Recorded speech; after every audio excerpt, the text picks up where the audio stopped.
Good afternoon, LC4. One of my dorm activities was attending an ARD meeting. ARD stands for Admission, Review, and Dismissal. ARD meetings are part of the Special Ed or 504 umbrella for special needs students or students who have special needs. Each student actually has to have a minimum of 2 ARDs per year if they are in the Special Ed or 504 department. The first ARD is what they call an annual ARD. That means that on a 12-month calendar basis, each student must have a review of their IEPs, their individual education plan. They need to review their testing, they need to review their growth so that they can see how they progress from the year. The second ARD that they have to have is a promotion or a failure ARD based upon how things progress through the year. Special Ed 504 students still have to pass, although that is a common misconception that all SPED students are immediately passed. At the ARD meeting, they determine what they call an IEP, which stands for Individual Education Plan. Based upon their test scores, based upon their identifiable needs, they have an individual education plan that shows growth, it shows progress, and it puts certain measures in place that if those measures are followed, each child should be able to be successful. If those are not determined to be successful, you then have what they call an MDR. The MDR is a manifestation determination review that will determine where the child is based upon their behavior or based upon their academic success. During the MDR, they're going to do a functional individual evaluation, which is commonly called an FIE, and that is going to determine what needs to be changed based upon the reasons that the students are not achieving success. So that committee is met with composed of teachers, administrators, special ed department people who understand the child's needs, and ultimately the parent as well. That way everybody works together to determine the ultimate success of that child. Thank you for your time. Have a great day.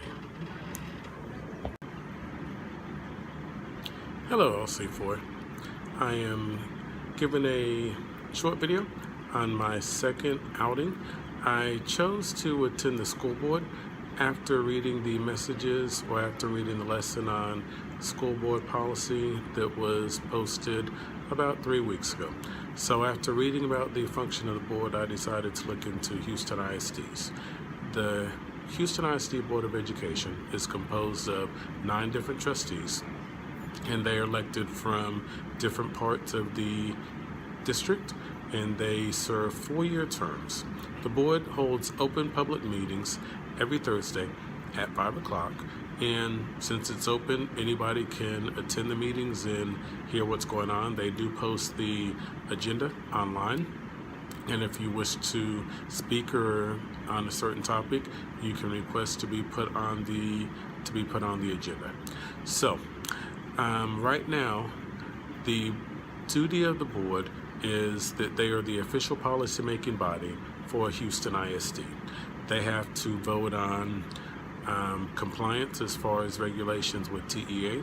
They vote on budget. They technically approve hiring of the superintendent, who then hires all of the staff. One of the things that they had on the agenda last week when I went, which I thought was interesting, was the approval of different expenditures. And Trustee Adams had a question because the bids that were being considered were general, and there was one bid that had approved vendors, but it was for $12 million, and then the same group had a second bid for an additional $12 million. So the trustee, being diligent, was asking questions regarding that because the bids were unspecified. They were just general bids by the same company of $12 million. So they are diligent in their funding of different expenditures to make sure that the district's the needs of the students are met. The other thing that I thought was pretty interesting as far as agenda items, HISD currently has 10 schools that have not met state requirements. In some of these schools, it has been almost 10 years since they met the state requirements.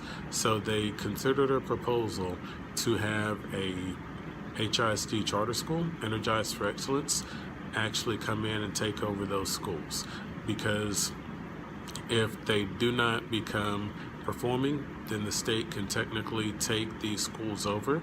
So there was an item on the referendum, or there was a referendum on the agenda to have those schools taken over by Energized for Excellence.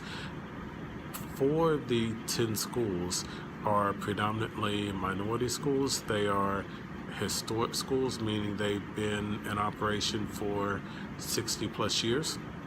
So many of the people there were extremely passionate about this particular item, and they did not want these schools to be passed off to an HISD charter school. There was actually a eruption that broke out in the boardroom. A fight actually broke out, and the acting president had to have the boardroom clear because of the violence that was actually taking place. But as the trustee said, they were actually trying to revamp and reset the time. So those are some of the decisions that they have to make. Thank you. Have a great day.